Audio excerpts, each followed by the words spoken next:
Salut à tous, on se retrouve aujourd'hui pour parler du FC Barcelone en ce jeudi 17 mars. Aujourd'hui, c'est jour de match pour les Blaugrana qui jouent ce soir à 18h45 du côté du Galatasaray. C'est pour ça que la vidéo sort plus tôt que prévu. Donc voilà, pour que vous puissiez bien sûr avoir des infos d'avant-match. Donc, huitième de finale, retour d'Europa League. Un match bouillant bien sûr pour les Blaugrana. Donc au match aller, il y avait eu 0-0. Donc le Barça doit s'imposer pour aller plus loin dans cette compétition qui est l'Europa League. Donc coup d'envoi à 18h45 bien sûr. Et donc je ferai certainement un débrief les gars à la fin de cette rencontre. On peut voir le groupe convoqué par Xavi les gars pour ce déplacement ce soir du côté de la Turquie. Donc tout le monde est là. Voilà, vraiment tous les joueurs cadres de cette équipe Blaugrana sont disponibles pour ce gros match ce soir, ce gros match européen. Et Xavi est en conférence de presse hier. Quelques déclarations de Xavi. Le vestiaire est très excité de jouer ce match. Ça reste quand même un huitième de finale d'une compétition UEFA. C'est aussi une finale. Si on ne gagne pas, on est hors compétition. Voilà, c'est plus les matchs de poule maintenant, c'est les matchs élimination directe. Voilà, s'il y a des fêtes ce soir les gars, le Barça fera certainement une saison blanche. Et bien sûr ça Xavi ne veut pas. Il a aussi dit ce Galatasaray Barça est une finale pour nous ce soir. Nous devrons faire preuve de plus d'intensité qu'au match aller. N'oubliez pas qu'il y avait 0-0 dans un stade avec une grande ambiance. Nous avons l'expérience de notre match à Naples. Il faut retirer notre performance du côté de Naples. Voilà, le Barça s'est imposé, en plus avec la manière du côté du Napoli, en plus en inscrivant 4 buts. Donc ce soir, en gros, il faut faire la même prestation que du côté de Naples pour ce gros match européen. Il a aussi dit, j'ai l'impression que le match sera similaire au match aller. Donc en gros, le Barça aura certainement la possession de balle et les Turcs seront peut-être redoutables en contre-attaque. Donc attention, en plus, le public sera quasiment un 12e homme pour cette équipe du Galatasaray. Donc il faudra surtout être plus efficace devant le but parce que le Barça au match aller a eu les occasions, mais n'a pas réussi à être finisseur.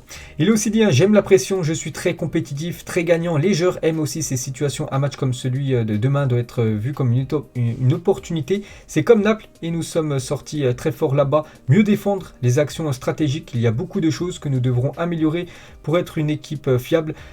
Pour être plus compétitif, nous sommes beaucoup améliorés et les résultats sont là, mais nous devons améliorer encore beaucoup de choses pour être encore au-dessus, parce qu'il sait que bien sûr il y a eu déjà une énorme progression depuis quelques mois, mais il sait que l'équipe peut encore plus progresser d'après Xavi. Toujours avec lui, il a parlé aussi un petit peu de l'accord de Spotify qu'on parlera tout à l'heure. L'accord avec Spotify est un pas en avant pour le club. En tant que supporter du Barça, je suis content et tous les sociaux aussi, je pense. C'est une marque importante, jeune, moderne de musique. Le club a fait du bon travail avec cette signature, avec cette plateforme suédoise. On va parler aussi d'Aubameyang. Donc il y avait Xavi et Pierre-Emerick Aubameyang en conférence de presse hier. Et le match le plus important est celui de ce soir. Nous venons pour gagner face à une équipe qui défend très bien. Il a aussi fait des autres déclarations. C'est spécial de jouer ici. Je l'ai ressenti, il y a une super ambiance sur le terrain de Galatasaray. Je sais ce qui nous attend demain. Je vois très bien Dembélé depuis que je suis arrivé et j'ai vu s'entraîner avec beaucoup d'enthousiasme. Il joue bien et donne des passes décisives. Je n'avais aucun doute car je le connais depuis des années. Qu'est-ce que je donne à Ousmane ? Des sourires. Donc voilà ce que dit Aubameyang. Il a aussi dit dans un club comme le Barça, tu veux que tout se passe bien et jusqu'à présent tout se passe comme ça. C'est pour ça que l'autre jour je me suis arrêté avec les supporters pour prendre des photos avec eux. Il a aussi dit Xavi savait déjà ce que je pouvais faire. Avec lui on a beaucoup travaillé sur l'intensité que je dois mettre pour la pression en apprenant aussi à jouer dans les petits espaces comme le fait le Barça. Il a aussi dit maintenir ma forme actuelle bien sûr avec le travail et tout ce que nous faisons à l'entraînement. Je peux maintenir ce niveau, je veux vraiment le faire. J'espère pouvoir y parvenir. Être régulier souvent, voilà, buteur, voilà, c'est ce qu'on lui demande vu que c'est un numéro 9 et je voulais faire du bon travail depuis le début. Je suis très content et avec l'aide de mes collègues tout est plus facile. Donc voilà les déclarations d'Aubameyang lors de cette conférence de presse hier et on peut voir que Aubameyang et tout le groupe bien sûr Blaugrana se sont entraînés du côté du stade du Galatasaray hier, voilà, toujours la veille bien sûr, il y a un petit entraînement dans le stade pour avoir les marques sur son nouveau terrain. Donc Pedri, de talent, donc voilà les photos de l'entraînement du côté du stade du Galatasaray hier. Donc bien sûr, Pedri était bien présent, il sera certainement titulaire. Le joyau en milieu de terrain, on peut voir aussi Dembélé, on peut voir aussi bien Aubameyang, ou même toujours Dembélé avec Juan Laporta, le président du FC Barcelone. On peut voir aussi cette photo du jeune Gavi, voilà Aubameyang, ou même Eric Garcia, ou même Frenkie de Jong lui aussi qui devrait commencer titulaire ce soir. Luc de Jong qui pourrait peut-être une pièce importante rentre en cours de jeu. Hein. Bon, il ne sera pas titulaire normalement. L'attaquant néerlandais, voilà cette photo de Xavi et son staff bien sûr hein, devant ce magnifique stade hein, du Galatasaray ce soir où il y aura, je pense, une énorme ambiance hein, comme d'habitude. Et voilà les photos aussi de l'avant. Voilà quand l'équipe est arrivée hein, du côté de Istanbul hein, pour participer à ce match. Donc voilà, on peut voir Aubameyang, on peut voir aussi Memphis Depay, peut-être en train d'écouter Spotify tout simplement, enfin la plateforme voilà, des musiques sur Spotify, bien sûr le nouveau partenariat, le nouveau sponsor hein, du club Blaugrana, Adama Traoré en Turquie. Donc voilà toutes les photos bien sûr de cet avant-match, hein, bien sûr maintenant c'est le gros match, c'est ce soir et la pression turque en une du journal Mondo Deportivo aujourd'hui et la une journal sport tout simplement gagner, voilà en titre, hein. Voilà, il faut gagner peu importe la manière, enfin c'est mieux bien sûr, c'est à la manière hein, bien sûr, mais voilà il faut s'imposer absolument hein, du côté de la Turquie. Et toujours avec ce journal sport on peut voir la compo probable d'après ce journal. Donc on peut voir que Ter Stegen pourrait commencer, enfin devrait, normalement on doit commencer à titulaire avec Jordi Alba côté gauche, Eric Garcia, Piqué et Dest. Voilà ce qui devrait composer la défense ce soir. Pedri, Busquets, De Jong, donc en gros le milieu de terrain type. Et devant Gavi, Aubameyang et Ferran Torres. Bon ça c'est le journal sport hein, qui donne cette info. Voilà Gavi, peut-être ça peut être Adama Traoré ou même Ousmane Dembélé à sa place. On verra. Et cette fois-ci la une journal Mondo, la compo voilà, de ce journal. Donc quelques changements. Eux ils mettent Dembélé en attaque à la place de Gavi. Hein, mais Aubameyang devrait commencer titulaire avec Ferran Torres. Voilà le milieu ça bouge pas. Et aussi derrière ça bouge pas. Araujo à la place de Eric Garcia. Sinon là c'est l'équipe type, donc on connaîtra bien sûr la compo officielle à 17h45, 1h avant le coup d'envoi. Et ces deux joueurs sont dans les compos probables hein, voilà, des deux journaux espagnols que je vous ai montré juste avant. Parce qu'Aubameyang les gars on peut voir qu'il a déjà inscrit 6 buts toutes compétitions confondues depuis janvier, depuis qu'il a rejoint le club. Et Ferran Torres lui c'est 5 buts, hein, deux joueurs importants, 11 buts à eux deux, en espérant qu'il soit décisif hein, ce soir en Turquie. Et on peut voir que les joueurs du Barça après l'entraînement sont bien sûr partis à l'hôtel hein, pour se reposer avant le match de ce soir. Et on peut voir que une personne turque, un supporter du Galatasaray, minuit, donc devant l'hôtel du Barça, donc je pense que tu n'es pas prêt. Voilà, en parlant de l'effectif hein, du FC Barcelone, donc en gros ils ont fait péter des feux d'artifice voilà, pour perturber on va dire le sommeil des joueurs du FC Barcelone. On verra bien sûr s'ils seront en forme ce soir les Blaugrana. Et c'est quand même important les gars, l'Europa League, c'est vrai que la Ligue des Champions c'est le jackpot à niveau recette pour les clubs. Voilà, quand tu gagnes un match de Ligue des Champions tu gagnes beaucoup d'argent, mais l'Europa League c'est plutôt aussi pas mal hein. C'est que le Barça a quand même des problèmes financiers. Et le prix pour accéder au quart de finale de Ligue Europa plutôt est de 1,8 million d'euros. Et le Barça récolterait également 630 000 euros pour avoir remporté le match. Donc voilà, c'est aussi une donnée importante pour les Blaugrana, bien sûr, s'ils venaient à gagner cette rencontre. Donc le programme du Barça, donc là c'est le programme définitif, hein, c'est jusqu'à ce dernier match, hein, le 22 mai prochain, Barça-Villarreal. Donc là il y a ce match contre le Galatasaray et dimanche il y a ce Real Madrid-Barça.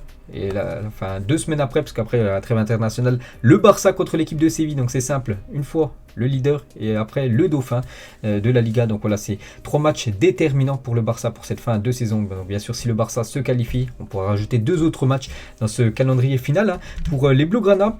On va parler de Gérard Piqué, donc contre, c'était il y a quelques jours, là je me souviens même plus c'était contre qui ils avaient joué, Osasuna, voilà.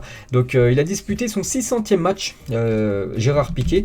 Donc quelques déclarations, hein, fier de porter ce maillot autant de temps, Gérard Piqué. Donc ces 600 matchs, hein, au-delà de ce nombre symbolique, c'est le plaisir que j'ai pris à les disputer que je retiens. Je suis fier de défendre ces couleurs et j'espère que ça durera encore un peu.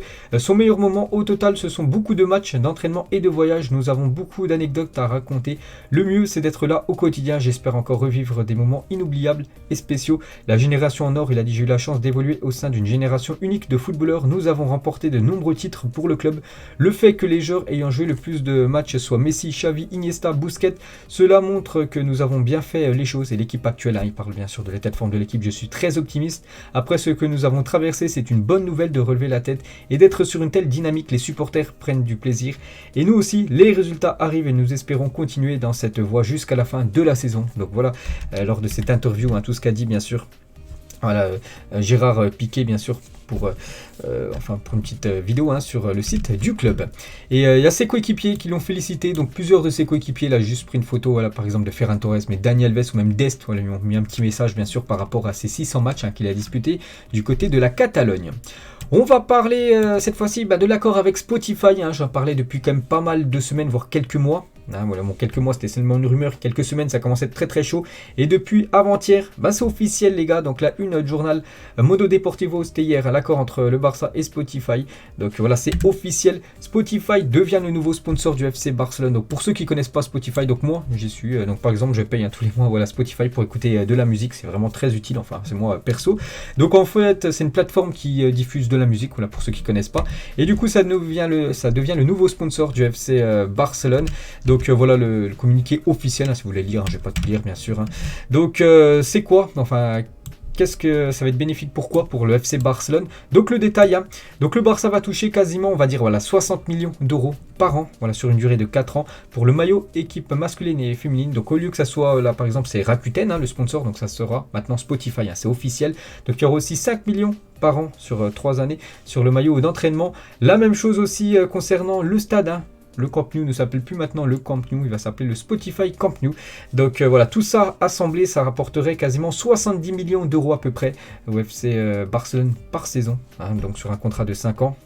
Et à partir, enfin là, le stade, je vous ai dit, ça apporte 5 millions sur 4 ans. Et après, au bout de 4 ans, les gars, ça va apporter beaucoup plus. Ça pourrait apporter entre 15 à 20 millions d'euros en 2025-2026. Pourquoi? Parce que vous savez que le Camp Nou, un peu comme le Bernabeu du côté de Madrid, va être en rénovation, là il va y avoir des travaux et normalement il sera prêt fin 2025 et dès qu'il sera flambant neuf, on va dire ce nouveau Bernabeu, donc bien sûr ça va coûter plus cher à Spotify bien sûr pour avoir son nom sur ce nouveau stade du club Blaugrana. Donc voici le désormais Spotify Camp Nou, donc une petite info concernant bien sûr le Barça. Donc bon voilà, il y a toujours bien sûr le Camp Nou dans le nom du stade, après on rajoute Spotify et bien sûr c'est bénéfique pour le Barça vu que ça leur rapporte une grosse somme d'argent et le partenariat entre le Barça et Spotify transformera le maillot en un espace qui pourra rendre hommage à différents artistes du monde entier, annonce sport. Donc des fois, pas tout le temps, donc souvent voilà, ça sera Spotify le sponsor, et des fois voilà, vu que Spotify qui choisit ce qu'ils veulent mettre, donc des fois ils mettront peut-être des noms d'artistes au lieu de Spotify sur le maillot Blaugrana pour certains matchs de football. Donc voilà une petite info les gars concernant ce nouveau sponsor. Et concernant le sponsor UNICEF, restera sur le dos du maillot du Barça. Un nouvel accord de collaboration est toujours en cours de négociation, mais il existe déjà un pacte avec le club et l'organisation pour UNICEF qui sont présents derrière le maillot du club. Et regardez déjà, normalement c'est ça le maillot officiel du FC Barcelone, je l'ai déjà montré il y a quelques semaines avec le sponsor Spotify. Donc voilà, ça devrait être ça, le maillot Blaugrana domicile saison prochaine. On va parler un petit peu de transfert. On commence tout d'abord avec Erling Haaland. Et d'après Mundo Deportivo, la signature d'Haaland pour le Barça se complique chaque jour qui passe. J'en ai déjà dit, enfin déjà parlé avant-hier que ça commence à se compliquer. Et voilà, Haaland les gars du côté du Barça, voilà, c'est compliqué. On dit, voilà, ça va être compliqué pour qu'il signe du côté de Barcelone. Barcelone est hors course pour signer Haaland. Il est très peu probable que le Norvégien signe du côté, du Barça. Il pourrait certainement signé soit du côté de Manchester City, soit du côté du Real Madrid. Donc voilà, le Barça quasiment hors course. Pourtant le Barça avait fait une demande à Haaland. Il lui avait demandé d'attendre 2023 pour signer au club. Impossible, le Norvégien veut quitter Dortmund dès cet été. Voilà, vous savez que le Barça a quand même des problèmes financiers malgré qu'ils ont signé un nouvel accord avec Spotify. Voilà, ils auraient préféré le recruter l'année prochaine et du coup, Haaland non. Lui il veut vraiment quitter cette équipe de Dortmund dès cet été et bien sûr c'est ce qui coince. Donc voilà. Et Alemani il a dit, nous ne devrions pas parler maintenant de signature pour la saison prochaine, nous n'excluons rien. Nous travaillons pour la saison prochaine en silence. Les paroles de Laporta aujourd'hui sont dues à l'insistance des médias sur la situation de Haaland. Mais bon, voilà, comme en gros, ce que je vous ai dit juste avant, c'est que ça va être compliqué pour le Barça de s'offrir l'attaquant norvégien. Lui, il a fait la une hier du journal Sport et Franck Kessié, qu'on parle aussi depuis pas mal de semaines. Mais en gros, sur cette une, Kessié, deuxième recrue du Barça. Voilà, ça devrait être le deuxième joueur qui devra arriver gratuitement l'été prochain du côté du club Blaugrana. Donc ça, c'est une énorme recrue. C'est un très bon joueur pour ceux qui suivent un petit peu la Milan. Vous savez que c'est un bon joueur en milieu de terrain, même un très bon joueur. Donc le Barça conclut hier l'accord avec Franck Kessié. Un joueur ivoirien confirme Gérard Romero. Donc le Barça, voilà, j'ai dit, ils ont conclu un accord. Donc l'ivoirien deviendra la deuxième recrue des Blaugrana après Andreas Christensen. Le défenseur danois de Chelsea, libre aussi au 30 juin, donc deux belles arrivées du côté du Barça, en plus deux joueurs qui devraient arriver gratos. Donc Franck Kessié devrait toucher 6,5 millions d'euros par an sur 5 ans, une commission de 10 millions d'euros pour son agent. Donc voilà les gars, Franck Kessié au Barça. c'est quasiment fait, on peut le dire. Hein.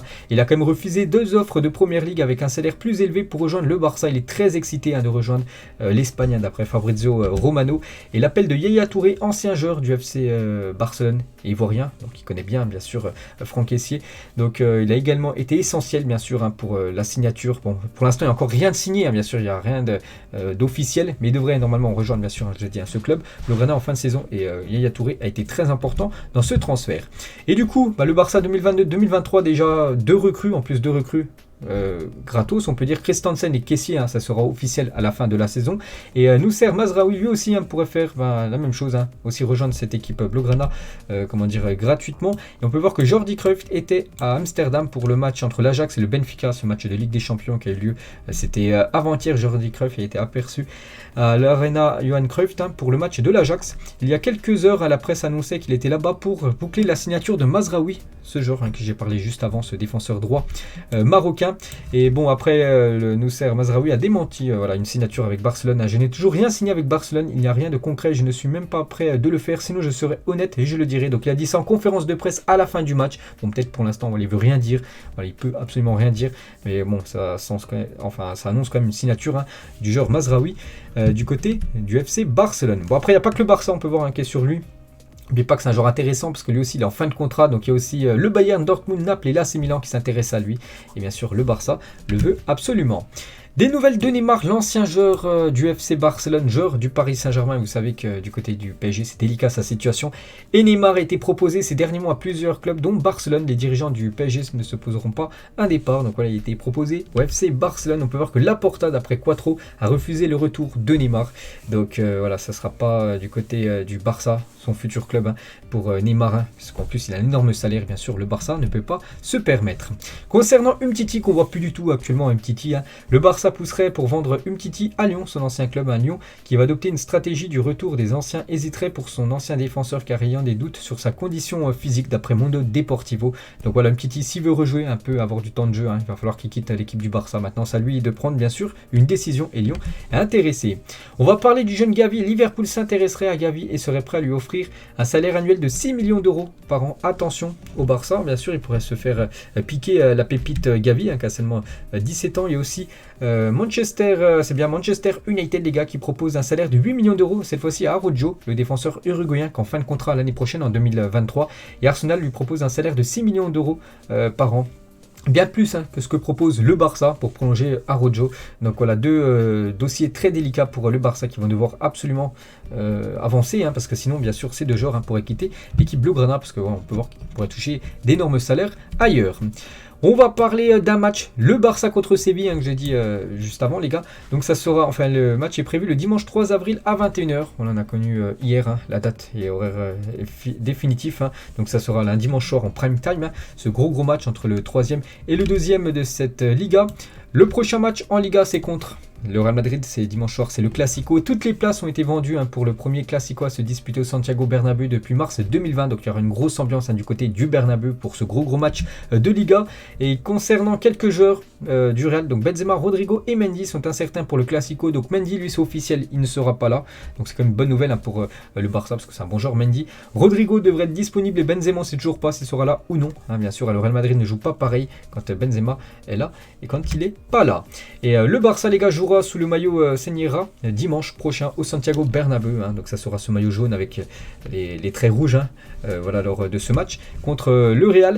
Et il faudrait casser cette mauvaise série pour les Blaugrana contre le Real, parce que sur les 5 derniers matchs, c'est 5 défaites du Barça contre le Real Madrid. Donc voilà, c'est triste bilan. Donc gros match bien sûr prévu dimanche soir. Le Camp Nou, bientôt, le Spotify Camp Nou, une petite photo de ce mythique stade du côté de la ville de Barcelone. Léo Messi et David Villa en 2010, 2 anciens joueurs du FC Barcelone. Et pour revenir sur Messi, donc comme toujours, le football n'a pas de mémoire. Messi et Neymar, je suis toujours avec vous, je vous aime. À la story de Luis Suarez sur Instagram par rapport au sifflet qu'ont eu les 2 anciens joueurs du Barça, donc Messi et Neymar avec leur nouveau club. Du côté de Paris, donc Luis Suarez leur a apporté beaucoup de force. On peut voir Aubameyang et son père, on est en train de faire à manger, donc petite photo qu'on a pu retrouver sur l'Instagram de l'attaquant gabonais. Et je crois que c'est la dernière photo, les gars. Regardez ce 11, peut-être le plus gros 11 de l'histoire du club Blaugrana, avec Victor Valdés au but, donc c'est les maillots bien sûr. À gauche, je crois que c'est Dani Alves, Piqué, Puyol, Abidal, Iniesta, Xavi bien sûr en numéro 6, Messi côté droit, Ronaldinho en numéro 10, Henry côté gauche et Samuel Eto'o en attaque. Énorme team bien sûr hein, cette équipe Blaugrana. Donc voilà les gars, la fin de cet épisode, j'espère que ça vous a plu. Donc je vous laisse les gars et on espère bien sûr une victoire et surtout une qualification du FC Barcelone hein, cet après-midi du côté du Galatasaray. Bonne journée à vous et à plus tard.